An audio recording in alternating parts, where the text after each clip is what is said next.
Alright, so today I want to give you an update on my ball python breeding operation for the 2019-2020 season. Essentially, I started pairing up my snakes about 3 months ago. It's January 2020, about halfway into pairing up my snakes. As a matter of fact, I paired my snakes up about 3 weeks ago, and I just paired them up again. So I kind of want to give you a tour of the reptile room, maybe kind of a vlog style video, and show you what I have going on here in my reptile room. Alright, so I'm going to give you a quick tour of my reptile room. This is my ARS 1065 over here. Holds 65 ball python hatchlings. And I actually started making these feeding cards. I absolutely love these feeding cards. Put them on every single tub in the whole entire room. This is the front door where you can actually get in. And it's kind of swung around here. Essentially what I do is I take this rack and I slide it behind there, and then I take this on wheels and I slide it around so you can actually get in and out of the door. But I kind of slide it out when I'm working on the hatchling rack. And then over here I have an ARS 5040 up here. These are most of my grow outs and my males. And then on the bottom I have a couple boa tubs. I actually have a corn snake over there. And then my hatchlings from last year. I actually sold a whole bunch and I'm down to just this one rack. This is my ARS 1039, and I actually filled every single tub. So I have 39 hatchlings from last year. I have about, I think, 6 or 7 that are sold that I haven't shipped out yet because the weather's so cold in January. I was just waiting for some warm weather to ship those out. Then over here I have my female ball pythons on the top and the bottom, and then the big tub I have my reticulated python male that I'm breeding with Lucy. And then over here I have my rats and my mice over here.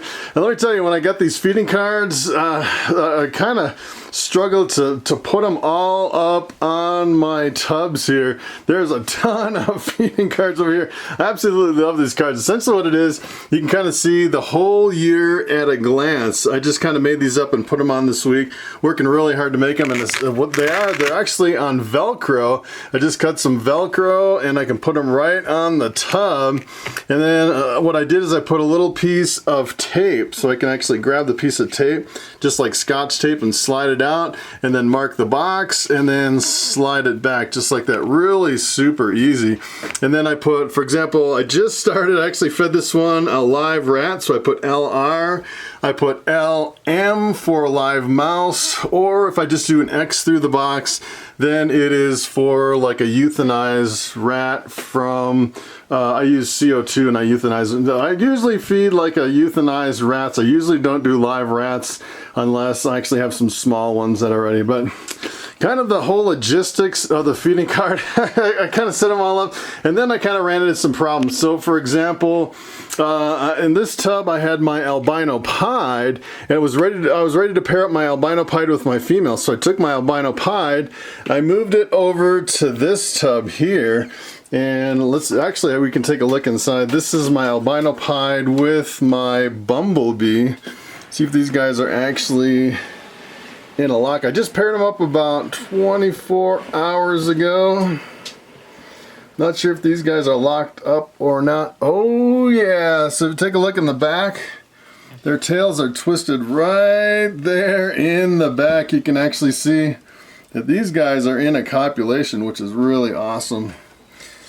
And I'm really trying to prove out my bumblebee's possible het pied. So if I can actually produce some eggs from that girl, I might actually prove out her het pied, which would be really cool.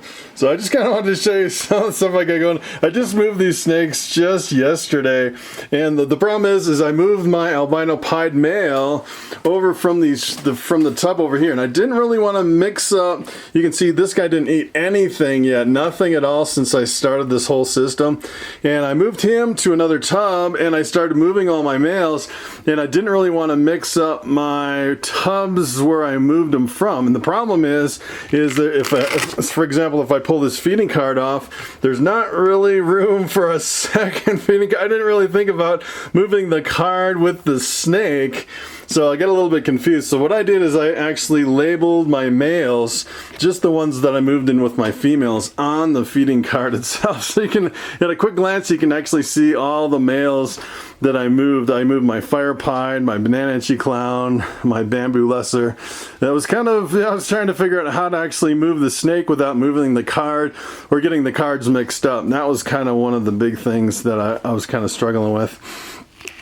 And then, so essentially, if you're looking at, for example, this rack over here, it gets a little bit confusing with my feeding cards because it almost looks like these are all full of snakes, but there's only feeding cards and no other information on them. So when I actually put a snake in a tub, what I do is I put a label right on the top here. So all the ones that have a label up on the top actually have snakes in. It gets a little bit confusing. And then what I did is I put clips on each tub, and then if I feed, I actually move the clip over to the right, and then I'll feed this one and that one. I'll move all the clips, and all the ones that take the rodent, I'll move it over to the right, and then I come back a little bit later, move it back to the middle, and if they actually eat, then I'll put like whatever they ate on the feeding card, which is really awesome. And then another update that I have over here, take a look at this one. Take a look at this feeding card. This is Sunny, my super dwarf reticulated python. Look at how many rats this guy's eaten. He ate 5 rodents in this 1 week. I only had 3 boxes. I didn't think I'd feed more than 3 in 1 week, but he actually ate 5. And I usually don't feed that much, but this guy, he has been really struggling with food. He's been super skinny, like his skin has been hanging from his bones. It's just, I was getting kind of worried about him. And finally, after a really long time, he started really pounding the rats, and I've been really feeding him heavy. And then the last couple of rats, let's see what kind of a mood he's in here. The last couple rats that I fed him, he kind of took them really slow, not really aggressively. You know, then then I knew that he's kind of getting full of all those rats. And you can still see after all those rats, he still looks like he could eat a few more. He's got some, you know, kind of over here on the right. I don't want to put my hand by his head, but just to the right of his head, you can see you could almost use a few more rats.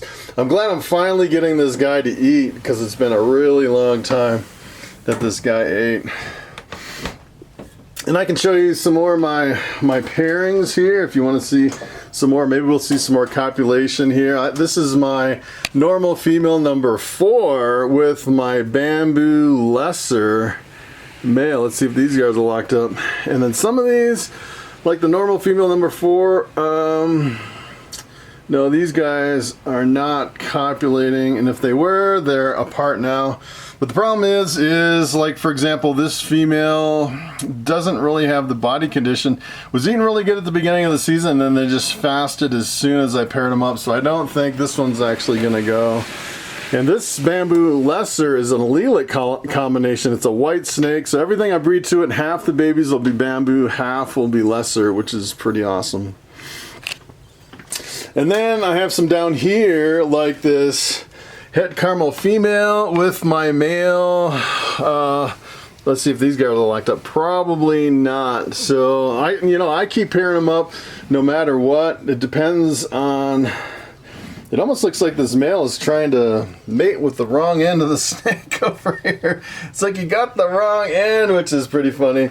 And I just keep pairing them up until my females start ovulating. Usually once my first female ovulates, I separate my males and females. This is actually a scaleless head male with a female that's 100% caramel albino, and then the male's 50% caramel albino, shooting for, hoping to get some caramel albino visuals that are scaleless heads, which would be pretty cool on that clutch.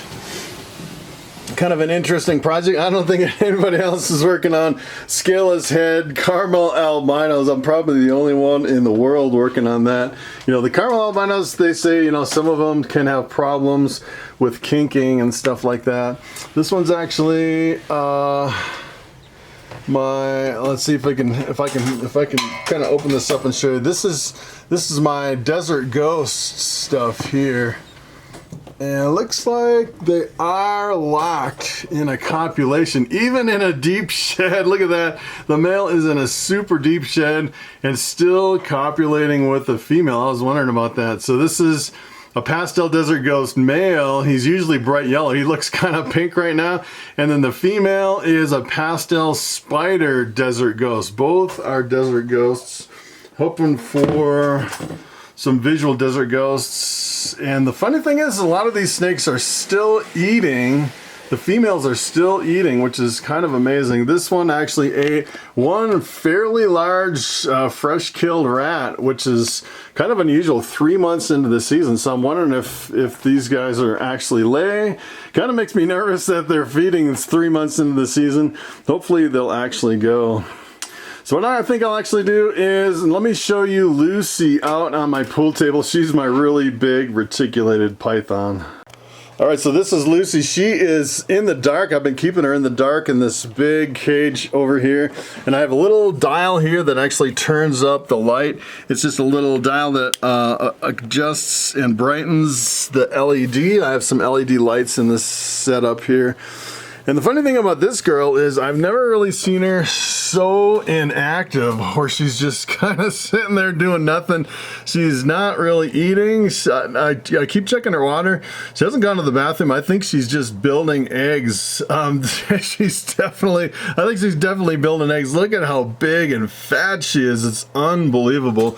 And I usually keep her under lock and key. We can get a little bit better look at her if I unlock it and move this glass. Maybe we can take a look if she'll even wake up. She's just been sleeping for like 2 months straight. It's pretty unbelievable. She just kind of is just sitting there sleeping, not really doing anything. And before she actually got into this mode, I fed her a whole bunch of rats. I probably fed her like 20 rats all in a row.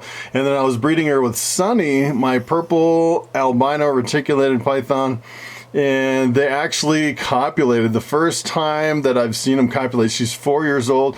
And some people say it actually takes 3 to 4 years for a reticulated python to get to the point where it'll actually breed. And that is, I was actually pairing her at 2 years old and then 3 years. And then she didn't go both times. This is the 4th year. So it's the 3rd year that I've been pairing her up. And it looks like she's actually gonna lay eggs. It looks like she's kind of coming out of her slumber over there a little bit. She's like, leave me alone. Just sitting there developing eggs. She is a pretty awesome snake. She is so big. I can't even believe how big she is. She is a monster. She's about 17 feet long and about 90 pounds. Pretty massive snake.